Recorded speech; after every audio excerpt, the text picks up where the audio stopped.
day, beautiful day, and it's even more beautiful because we are able to be here today to outline our budget for the next fiscal year.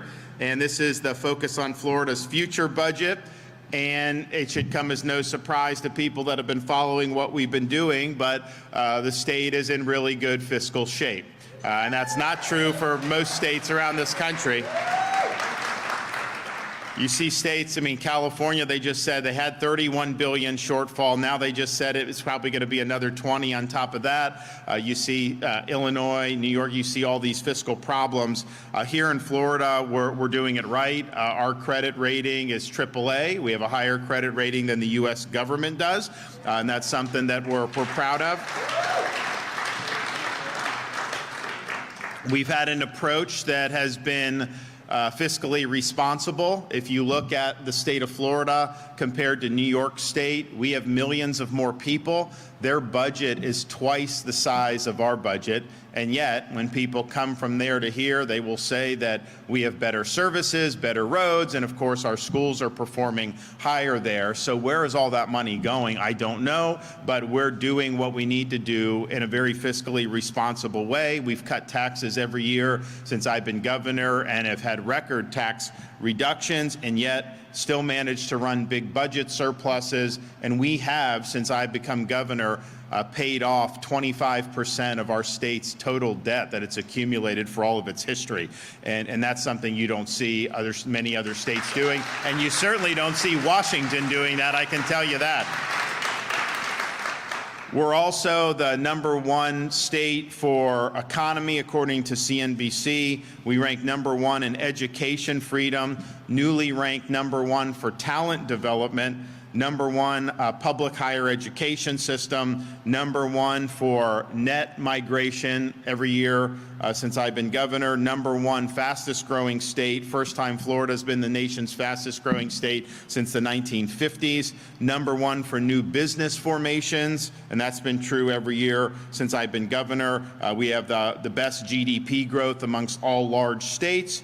We have the lowest unemployment amongst all large states. In fact, the Florida, California, we're 2.8%. California is at 4.8%, so 60% higher unemployment in California than in Florida. We've recently also been ranked #1 for entrepreneurship, which is very good. And then U.S. News and World Report, we're ranked #1 overall for education, which was not always the case in the state of Florida. Adding all that, quality of life, our crime rate is at a 50-year low in the state of Florida. That's certainly not true in a lot of these other states and what they're doing. So we have done it right.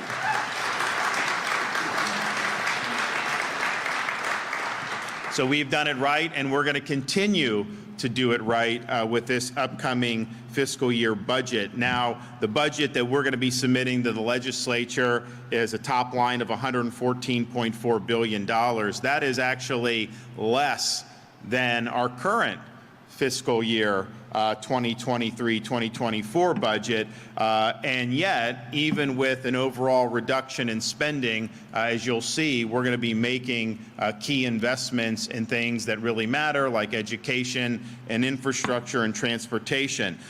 With our budget, we will have a surplus reserve amount that is $16.3 billion. Now, typically when we do these announcements, we say, here's what we anticipated being. But what's happened is the last 3 years, it always ends up being more, because what happens is the economy here does better than in other parts of the country. So you end up bringing in more revenue, even though you're reducing taxes, because you're broadening your economic base. So I would anticipate that we likely will end up with more in reserve at the end of this. For example, this current fiscal year, we're now into December, so we have the numbers July through November. Every single month, we brought in more revenue than was forecasted to be brought in. And so these budgets, the numbers are forecasted, and we typically will beat that. We're also going to pledge another $455 million to something we started this fiscal year. It's an accelerated debt repayment program. So our debt is now about $15 billion. So our economy in Florida is $1 trillion, $1.2 trillion GDP.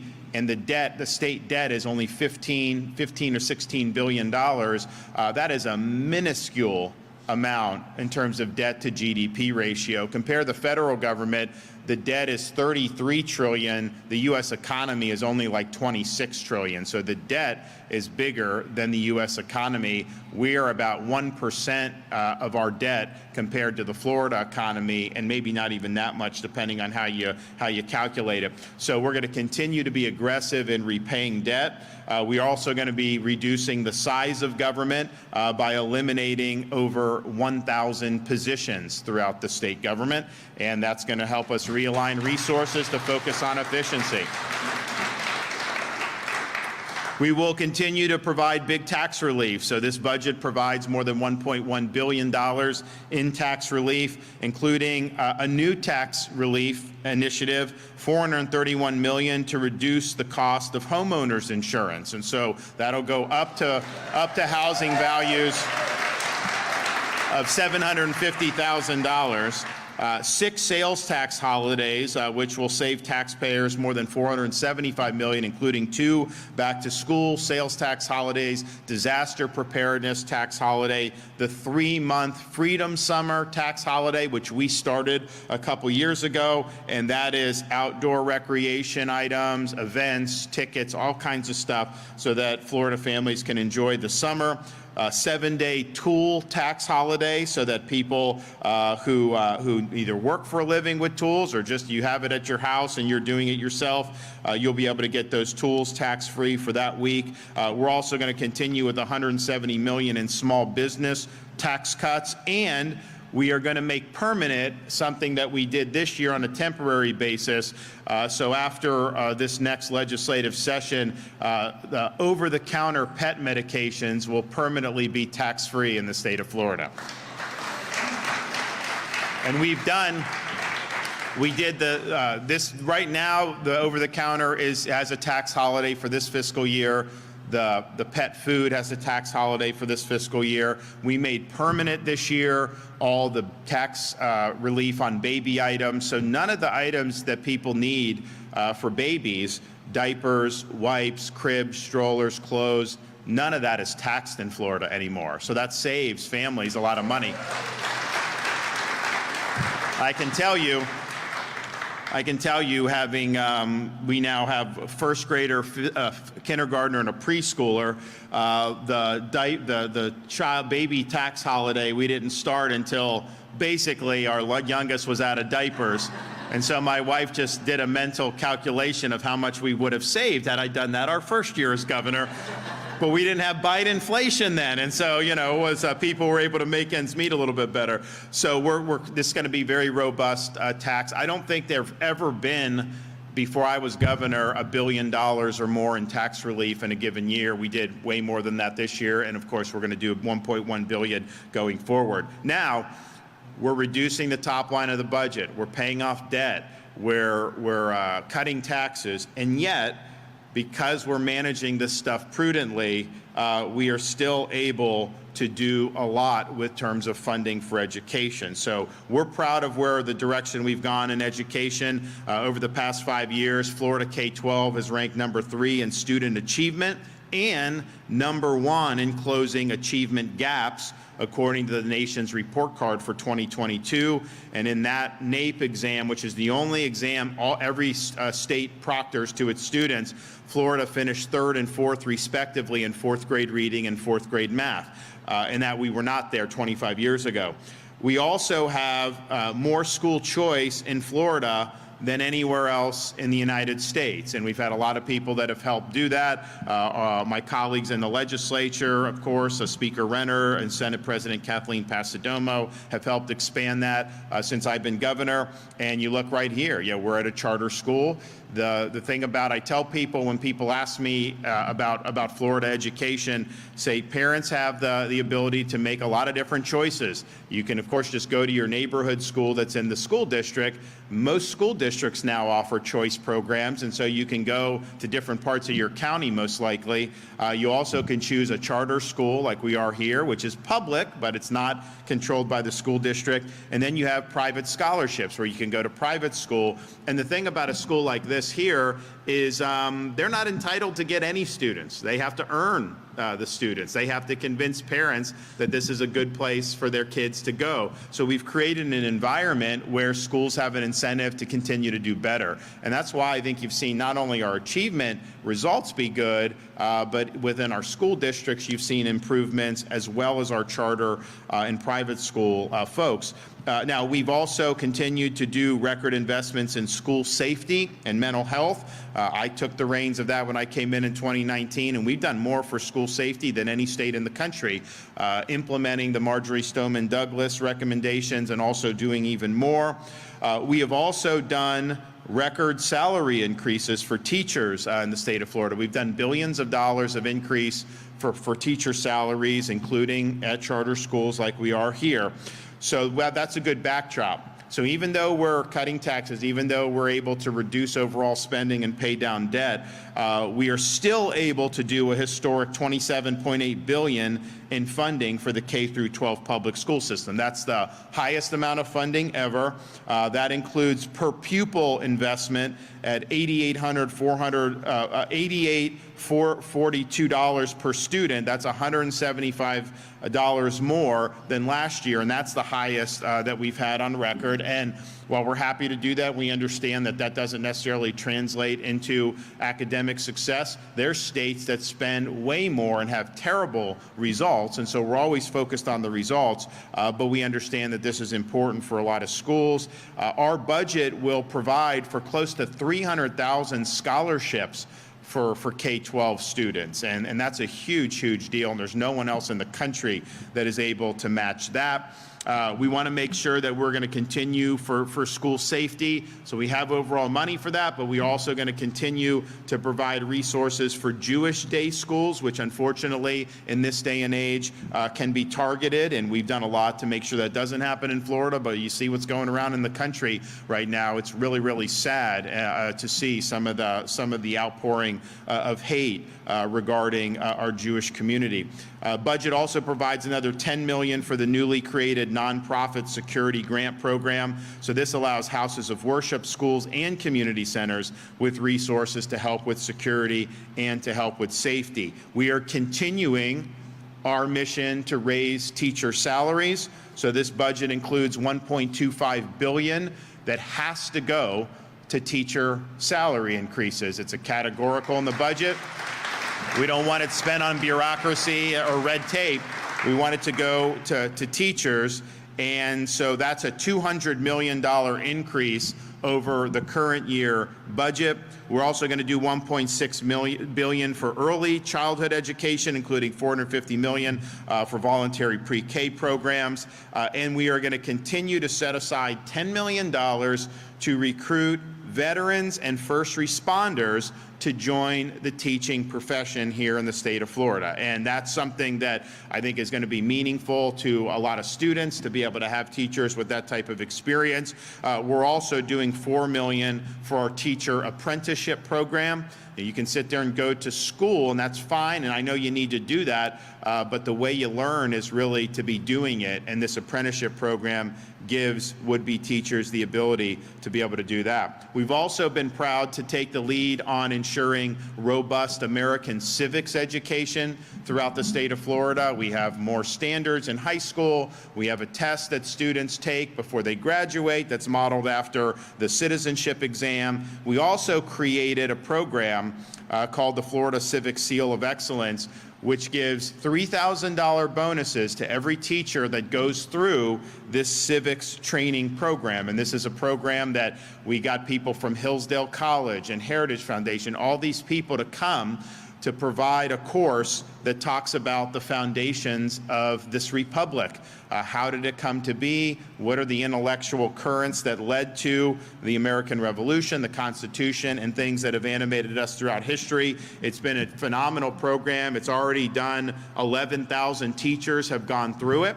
And the thing is, you don't even need to be a civics teacher, because these are ideas and principles that are important for almost anything that you're doing. So we encourage all teachers to do it. So we are going to do another $52 million for all of our civics programs, including the teacher bonuses, including our speech and debate initiative.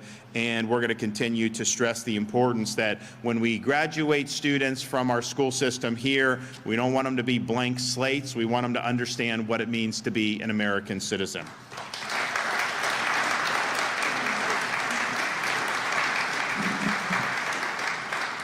We're going to continue to support the state's top-ranked public university and state college system.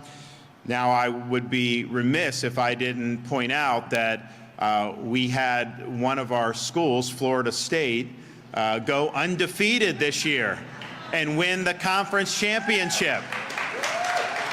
And they earned a spot in the college football playoffs. And they were excluded from that, and I think was something that is very, very controversial.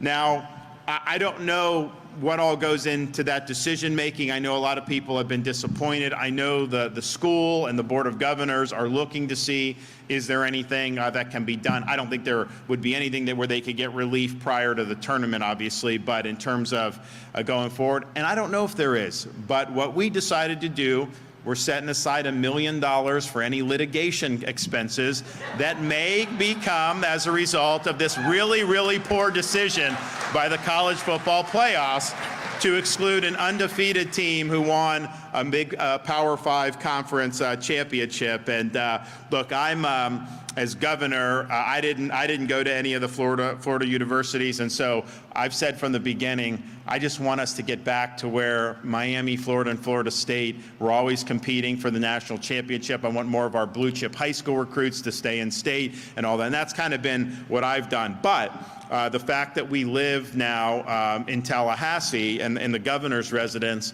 my first grader, my fifth grader, and my preschooler, what they know is Tallahassee, and so they are all Noles, and they are big-time fans, and they do the tomahawk chop, and they were not happy on Sunday when Florida State was left out on that college football special selection show. So it's unfortunate that we have to even do that, but we are going to put aside $1 million and let the chips fall where they may on that. I know now they're going to go forward, and it's going to be a larger playoff, which, I think maybe is probably too many teams, because there's a happy medium between having a playoff, which I think we should, to where the regular season doesn't mean as much anymore. I mean, to me, it's like if you win and you're undefeated, that should mean something. I mean, that should really be significant. And they're telling us that it doesn't, that other factors matter more. So that's just not how I would approach it.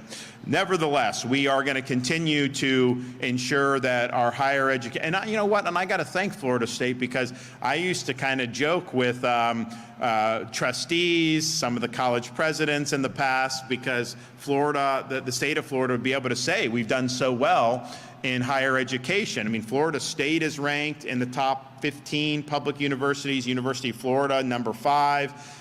Wall Street Journal even ranked University of Florida #1 public in the country. So you have all this stuff, and it's good, and there's a lot of excitement about that. And all I would say is, I like those academic rankings. I just want the football rankings to match that. Florida State delivered on that. I mean, they did everything that we could have asked for them to do, and I think that they're going to continue to do well as a program. And that makes it exciting when these teams are doing well. It really makes it fun to be in Florida during the fall football season. Now, we are going to do, for the whole university system, we're going to continue to support, but we're supporting in ways that make sense. We are going to fund, of course, the Bright Futures Scholarship Program, and so that's a $603 million investment.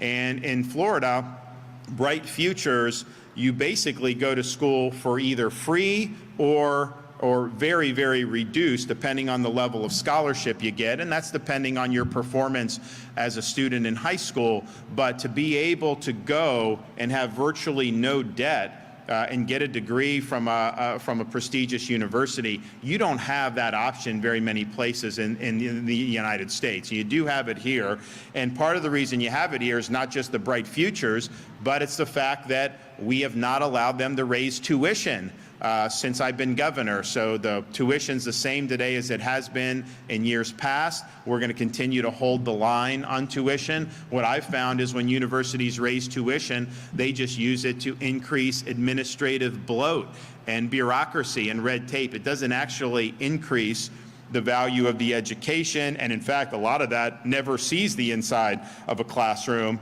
So we're holding the line on tuition. We also eliminated DE&I from our public universities, so that's a bureaucracy that can wither and go away. That'll save money, and it'll save a lot of positions as well. And that's the thing.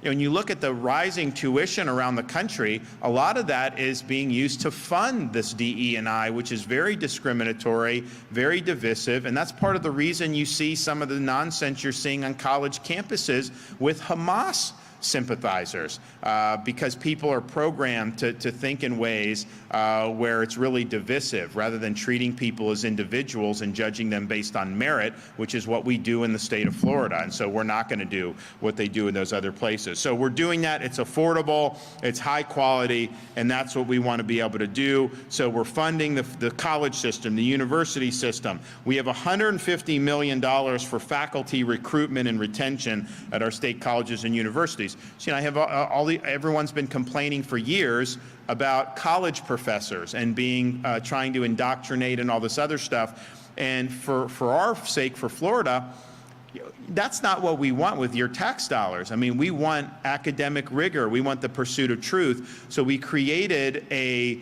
review process for tenured professors. They undergo review every 5 years and can be let go for poor performance. So that's how we have it in Florida now. So, and you're seeing some, I mean, there's been gnashing of teeth about this in the media and stuff. Oh, some of these professors are leaving, this or that. But just understand, if you have Marxist professors leaving, that is a gain for the state of Florida. That's not a negative. I mean, we want to make sure we're doing well. But we also understand that we do want high quality folks, and we want to be able to compete for folks that really believe in the academic process and doing it the way higher education was originally envisioned. So we have $150 million set aside to recruit new faculty and to retain good faculty at our colleges and universities. And I think that's really, really important. And so nobody is really, everyone complains about the rot in higher education. You see it when the Hamas attacked Israel. You have these protests. I know, look, I joke around, this is true, especially, as a Republican. I'm one of the few people in this country that got through both Harvard and Yale and came out more conservative than when I went in. That's not easy to do. But even thinking back in my days, it was definitely very left. But I don't think back then that if there was a terrorist attack that you would have seen students and faculty going out to celebrate that. I don't think you would have. I think we've really lost our way even more. And when that attack happened, to see these demonstrators cheering Hamas, that was really chilling. It shows you there's a sickness in some of these institutions. MIT was saying, well, look, a lot of these are foreign students on visas. Well, I'll tell you what I'll do. I'll cancel their visa and I'll send them home. I don't want them coming here. We should be putting Americans in those slots. So you see that, and it's like, okay, well, we are remooring higher education back to its traditional mission. We're supposed to be preparing these students to be citizens of this republic. We're supposed to teach critical thinking. We're supposed to teach the pursuit of truth. We're supposed to uphold high academic standards and promote rigor. That's where we're going, and we're putting our money where our mouth is when it comes to that. We're also understand that yes, we're proud of our university system, but a degree from a four-year brick and ivy university is not the only way you can be successful. And for many young people, it's not the best way for you to be successful. So we set a goal, my first year as governor, to go from the bottom half of states to #1 in workforce education by the year 2030. We are following through on that promise by having invested more than $8 billion in workforce education. We want students to be able to acquire skills that can go into the trades that are in high demand. You look, when I became governor, we were doing about 600 truck drivers a year. Now we're doing 3,500 commercial driver's licenses a year. These are folks that are making six figures. There's a demand for this. Welding, electrical, aviation mechanics, you name it, we're creating where students can get certified when they graduate from high school. That is a huge, huge thing, and they have opportunities to do very, very well with no debt. And the thing about it is, when people act like a piece of paper, a degree, is the end-all be-all, that has led to a generation of students that have gone deep into debt. They end up in degrees with some of these peripheral subjects like zombie studies, and then they end up in jobs they could have out of high school anyways, while having all this debt burden. So we don't want that. Obviously, we want higher education to be affordable. It is in Florida for our Florida residents. And oh, by the way, grandparents, you can qualify your kids for in-state tuition as a grandparent in the state of Florida. So you have, you're down here in Southwest Florida, you got grandkids in Wisconsin or Iowa or Michigan. They can get in-state tuition based on their grandparents' residence. We're proud of that, and that gives them an ability to have cheap. So we want to do that. But we also know there's just been way too much debt. There's been way too many false promises that have been made. This workforce education provides great opportunities, great upside. So we have close to $900 million in this budget to support workforce programs, including our CTE program statewide, $200 million to create new CTE subjects and programs, and $20 million to expand apprenticeship programs for high school and college students under our Pathways for Career Opportunities grant program. So we've doubled the number of apprenticeships that we're doing in the state of Florida just in the last few years, and that's the type of thing that the best way to learn is to do. And so we're working with businesses, we're working with other folks to be able to slot in these students to be able to acquire the skills right there in action, right there on the job. So we're going to continue doing that. I think that's a great way to move forward as a country. We're also understand that some of the things that we've seen on college campuses with respect to anti-Semitism is unacceptable.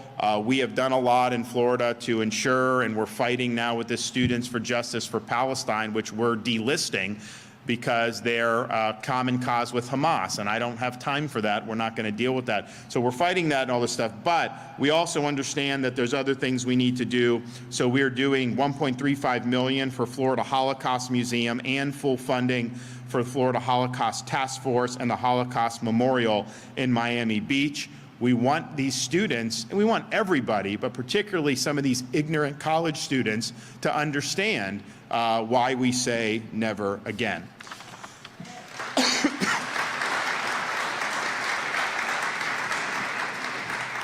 Now, our economy is stronger than just about any states in the country. We're proud of that. We have had significant in-migration into the state of Florida. I think it's been close to 500,000 on net over the last several years. That's #1 in the country by far. Of course, you see the places people are leaving, like California and Illinois and New York. They all have similar governing philosophies, and people really are fleeing the poor results of those policies, and they're coming to Florida because they like the way we've done business here. And that's great, and I'm not even asking for people to come. I mean, you'll have some governors that are just like begging anyone to come to their state. Like, I have not done that. I think my first year as governor, I did some trips for some business development, and then since then, it's like a lot of them just call us just saying, hey, we're coming to Florida, we just want to let you know all this stuff. And so that's just the way it's been. I mean, it's been where we've had a lot of people that have really wanted to come here. So we understand that, and I'm not even asking for migration, but It's a free country. People vote with their feet. So that means we have responsibilities in terms of things like transportation and infrastructure to make sure that people can get around in ways that work. So we are including $14.5 billion for our state transportation work program. That is a robust budget. $630 million will be for phase 2 of our Moving Florida Forward initiative. That'll expedite another 20 projects to relieve traffic congestion. So last year we had to make a decision. Our surplus reached like $22 billion. And you don't want to run deficits, obviously, but you also don't want to run too big a surplus, because that means that this isn't being allocated properly. So we did the big tax relief, of course, but we also set aside $4 billion of that surplus to accelerate a lot of these transportation programs. So there's going to end up being projects that would have taken 20 years that'll be done in 5 or 6. And that's going to make a big difference as the state's growing, because even though we're laying pavement, even though we're fixing things, it's very tough to keep up with the pace. And so by moving that money forward, that allows us to try to get ahead of this. So we're going to continue to do that with this budget going forward. And I think it is going to make a difference. There are some spots in Southwest Florida, but I'll tell you, there's some spots in like Central Florida where you just get stuck. So we're going to work to get that and alleviate that traffic. It's very, very important. We're also going to do things like $100 million for the Job Growth Grant Fund. So that's a fund that I have as governor that I can use for workforce, I can use for infrastructure, and I can use for economic development. So for example, we recently just did about $20 million to help facilitate the production of more semiconductors in the state of Florida. And it's been something that we've been supportive of because it has geopolitical implications. It has a lot of implications to be able to do. When I was debating Newsom, he tried to say that that was Biden that did it. I'm like, what are you talking about? That came from the Job Growth Grant Fund.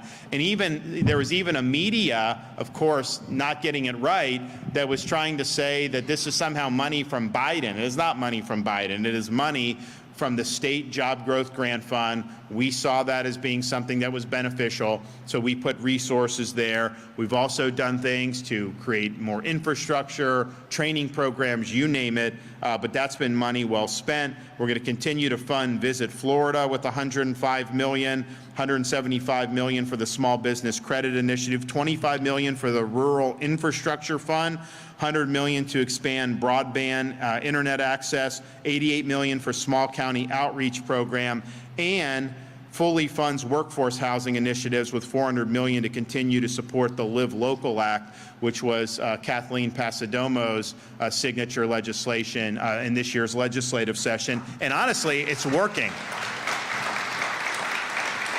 Sometimes when things are done, you can look at data, and that's important, and it's not necessarily something that can be substituted, but it's also just like when I'm in different parts of the state and I keep hearing that Live Local, these people like, hey, we're going to be building more housing, then you know that it's having its intended purpose. And ultimately, part of the housing rents and all that is just the inflation, which has just been bad for everybody, but part of it is you need more supply. You need more supply in areas where people that are cops and teachers and nurses are able to work in the community, or able to live in the communities that they work. So she did that, I think, in a way that's been very, very successful. So we're going to continue to do that. Environment. We've done huge for environment since I've been governor. Everything I promised I would do, I've delivered, and we over-delivered on the promises for water quality, Everglades restoration. We're going to have these reservoirs completed. We're going to continue to have more water flowing south through the Everglades to Florida Bay as God intended. And we're really showing that you can take a massive, massive restoration project of a huge magnitude and actually get it done. And it had been languishing for many, many years, and we came and we got it done.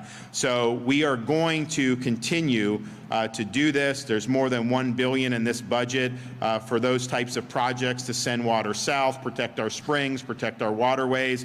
We also we've seen with some of these storms, the toll it can take on coastlines in Florida. So we're doing $157 million to support the resiliency of our coastline and $50 million for beach renourishment. You know, when Ian came through Southwest Florida, there was obviously understandable focus on this part of the state, but it went through the entire state and left in the Atlantic Ocean off the east coast of Florida and like Daytona Beach. You go to Volusia County, and it had probably gone 100, 200 miles over Florida. They had massive dunes wiped out. They had serious problems with their coastline for a storm that had gone all the way across Florida. So this is a big deal all around the state of Florida. We're also going to provide $175 million to protect Florida's prized properties and $100 million for the Rural and Family Lands Program to protect important agriculture lands. That includes $20 million for citrus research and to support the Florida citrus industry. Law and order. This budget continues our commitment to ensuring that we are not only just a law and order state, but a great place to be in law enforcement. And we're doing that by continuing our program to offer $5,000 signing bonuses for recruits coming into the state of Florida and either our police, sheriff's departments, or in our state agencies. And we've gotten a lot of press on people leaving from Chicago and New York to come to Florida. And I can tell you, I've not met one of these guys that have wanted to go back. I mean, once they come here, they like it. It's a good quality of life, but they're appreciated by Floridians because we support the people that wear the uniform. I was in California recently, and I ran into one of the police chiefs there in a pretty nice area. And I was like, how you doing, man? And he's like, oh, I'm doing good. All my police officers want to move to Florida now. And so, you know, we've created, I think, an environment where we're attracting a lot of good people. But that $5,000 bonus is not just for out-of-state coming in. It's also for new recruits. So you could be a Florida resident, you could be going to school. If you decide this is what you want to do, if you're new to law enforcement, we want to use that $5,000 bonus as an enticement for you to choose this as a career. And that's our way of telling young people that serving in law enforcement's a noble cause, that it's an important part of our community, and that you can't have a successful state without having the rule of law prevail. So we're doing $20 million for those bonuses. And we may do, you know, and we've also, so we've done the bonuses. We've also done 3 years in a row. We've done additional bonuses for law enforcement. So we've done a lot. We put our money where our mouth is on all of this stuff. And I think that that's been something that's been really, really good. Emergency management, we're going to continue to support those efforts, including here in Southwest Florida. We still have open disaster declarations, and we're still continuing to process stuff. Some of these things are really long term. I mean, there'll be money coming into this area for many years coming into the future, and we'll make sure that we're good stewards of that. We're also going to do another $107 million in recurring funds for the My Safe Florida Home Grant Program. So what that does is that assists Florida homeowners with free inspections as well as home hardening projects. And so if you get a grant and you make an improvement, you harden your home, you're entitled to a reduction in your insurance premiums. And so we've had a lot of people that have used that. It's been very popular. It actually ran out. We funded it in this year's budget, and it basically ran out. So in the special session that we did in November, where we did the Iran sanctions and we did some of the school choice, we did $181 million for that. And so then I'm going to do $107 million on top of that. For that. So we encourage Floridians to take advantage of that. I think that that's something that's been a popular and worthwhile initiative. Military support. We have here not just the Florida National Guard, we've created or resuscitated the Florida State Guard. And part of the reason that we did that is we wanted to have an ability to have people serving the state without any strings attached from the federal government. And part of the reason we first thought about this was when the federal government, through the Department of Defense, imposed COVID mRNA vax mandates on service members. Now, we said in the Florida National Guard, we are not going to impose that mandate. However, if the military really wanted to call us on it, we understood they probably would win that battle in court. So we said, you know what? We need to have our own anyways. Why would we want to be encumbered by Washington? You know, Washington sends our guys around the world, uses National Guard. We want to be able to have full operational and administrative control over our own state guard. So we did that. Fortunately, we won on the COVID vax stuff, so none of our guardsmen, National Guardsmen, lost their jobs. But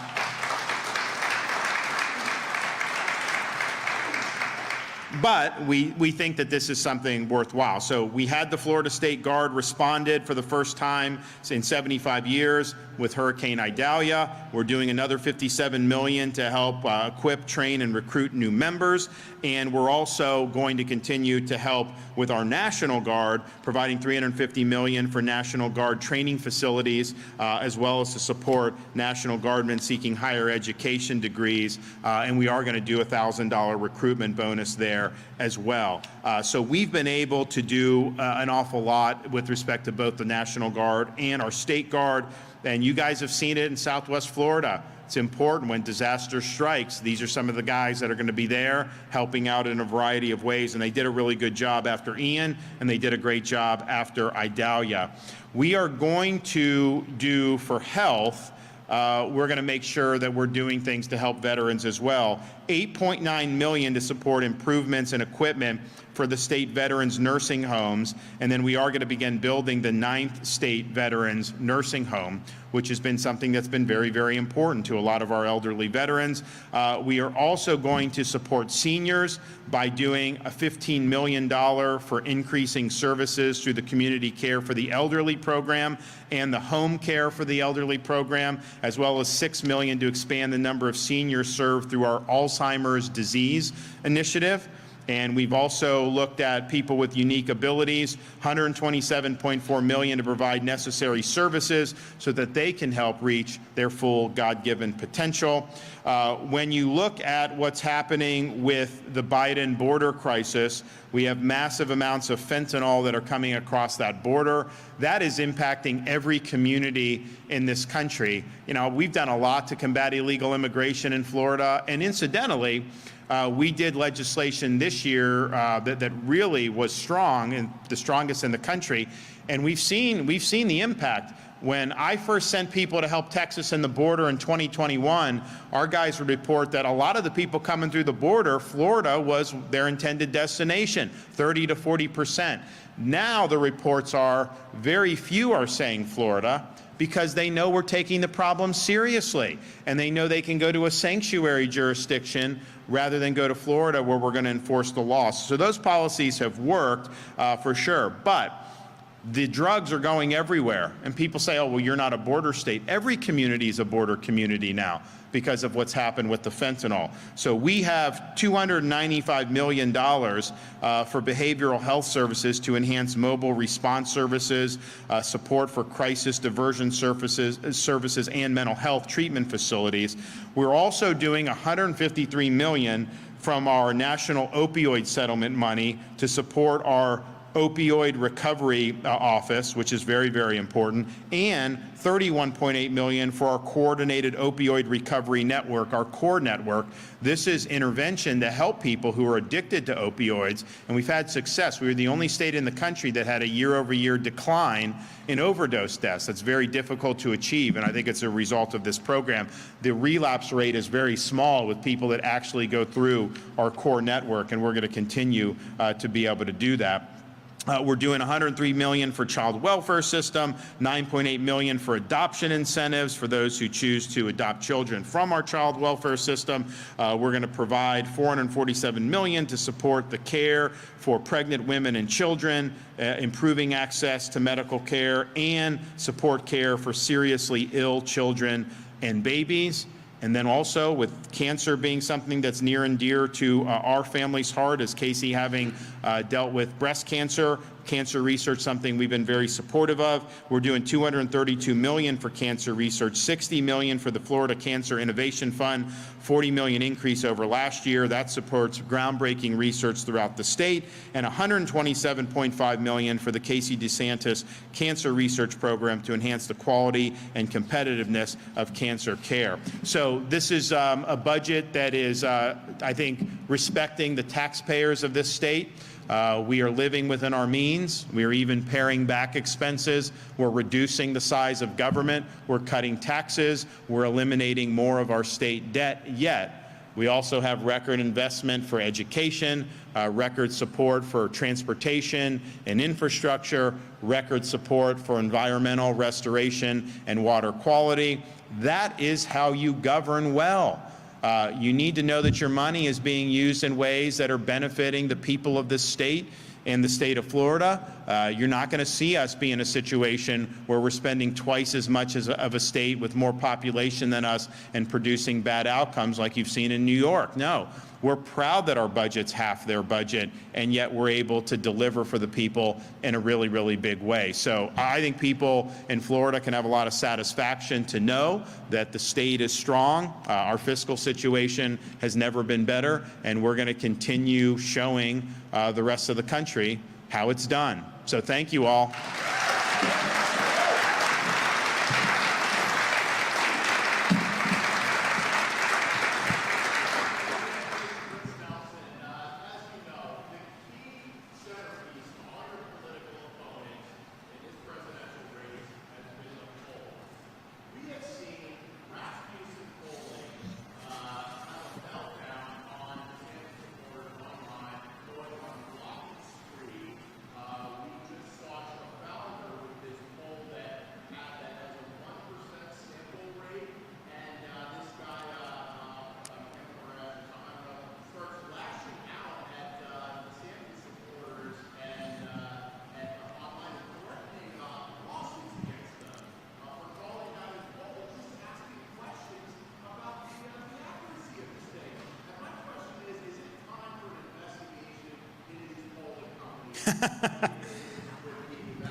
Well, maybe. I don't know that that would be my. I don't think that would be my wheelhouse on that. But I mean, look, I think 2018.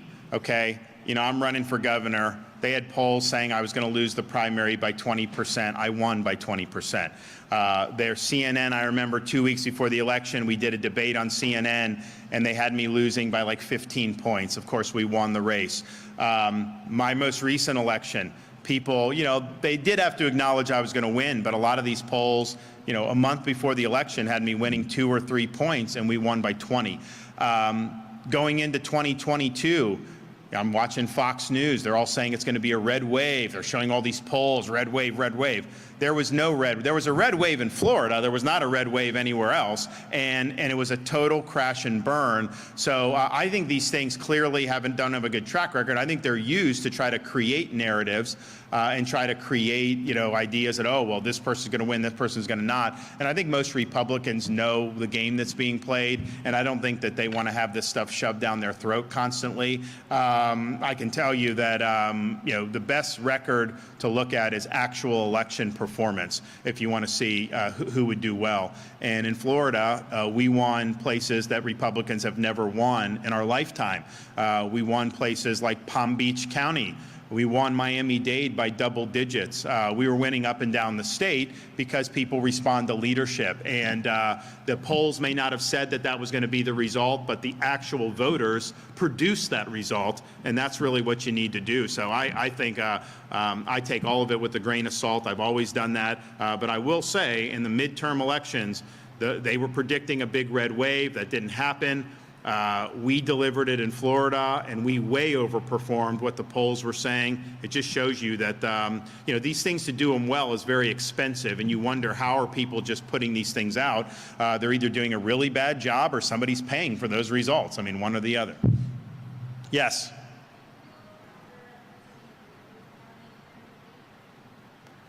No, I mean, we just did a debate with the governor of California. We got 5.4 million viewers just on the day. They've been doing it since then, and that was 90 minutes to be able to do what I typically do in Florida, and that's beat the left, and we beat him up and down on all these issues, and I've proven to do that. And I'm really the only one that's running of any candidate that has actually beat these people. And we've done that across every subject in Florida. And that's what it's going to take to turn around the country. I mean, to have campaign slogans, to say this and that, and then not produce results or not win the election, that's not going to do the trick. So we have a responsibility to do that. So I'm going to go. I mean, I think there's going to be 4 of us up there.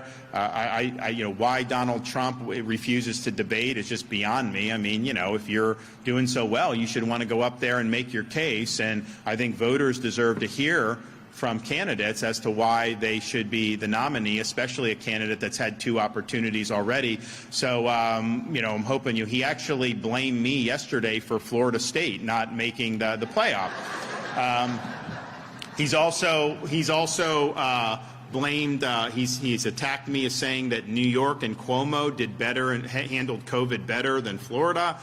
He said he's attacked me for being pro-life. He sided with Disney when we work to protect kids from sexualized curriculum. And so this is what he does. Now he's doing it behind his keyboard on his social media site, which a lot of people aren't seeing what's happening, and the media is not really amplifying, but he's definitely been doing that. So, okay, if you're gonna be a keyboard warrior, get out of your dungeon, get off the keyboard, stand on the debate stage, and let's go. Let's go do it. I don't think he will do it, because I don't think he can stand there for 2 hours against me and come out on top. I think they know that, and I think that's why they're not doing it. So yeah, I'll be there. It'll be fun. But if you're not willing to debate, that just speaks volumes about your record and about not wanting to answer questions. I mean, think about it. We fought Fauci and his administration on COVID. We would not have been open if I had listened to them. They attacked me for opening schools. They told me to close restaurants in the fall of 2020, all this stuff. And he's never had to answer for why he didn't fire Fauci and why he gave Fauci an award his last day in office. I mean, really? You're giving this guy an award the last day in office? Why would you do that? Well, he doesn't want to answer that question or a lot of the other questions. Now he's bragging about being supported by BLM. And I'm thinking he's putting that out there. A lot of people aren't amplifying it, but he's doing it. And I'm thinking to myself, they burnt down cities in this country. People died as a result of that. They did billions of dollars in damage. That's not an endorsement I would want to have from any of those people. And, of course, that happened on his watch. It didn't happen in Florida because we didn't let it happen in Florida. We called out the National Guard and said, you riot at your own peril. We are going to hold you accountable. And that's what you have to do as the executive. You can't let cities burn down. So I think you owe it to the people to debate. Yes.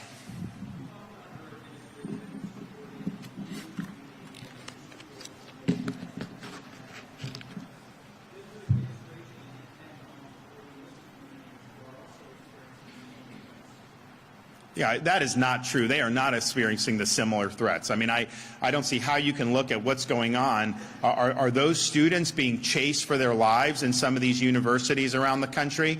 Do you look at what? I mean, they had the pro-Israel rally on Washington, D.C. I didn't see any hate there. I saw American flags. I saw Israel flags. I saw that. I think that's a totally false equivalence.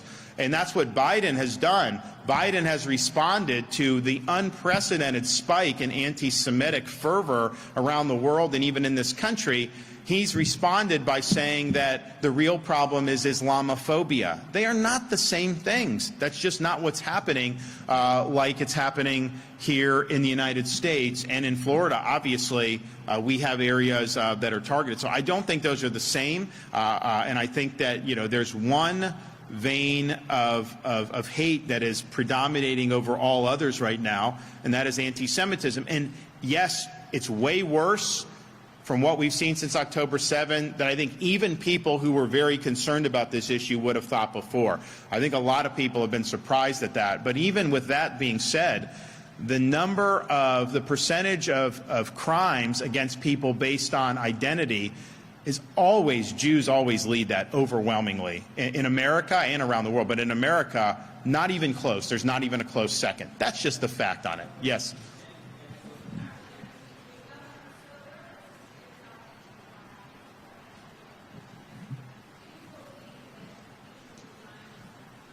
I've already said yes. Yeah, I've already said that. I said that the other night when it came out. It's look, you're innocent until proven guilty. There's clearly things that are lodged against people that aren't necessarily true. But I think when you have an investigation of crimes of this magnitude, I think that the mission has to come first.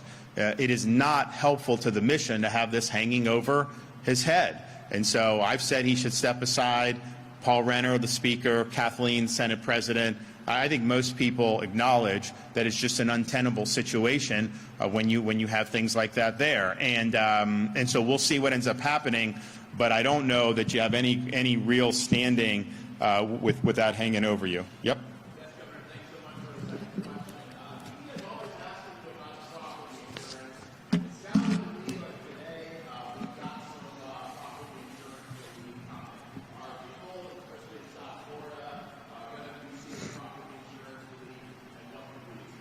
Well, this budget has $450 million for reducing some of the taxes and fees on people's insurance bills. That will go up to home values of $750,000. We're trying to make it for middle and low-income people.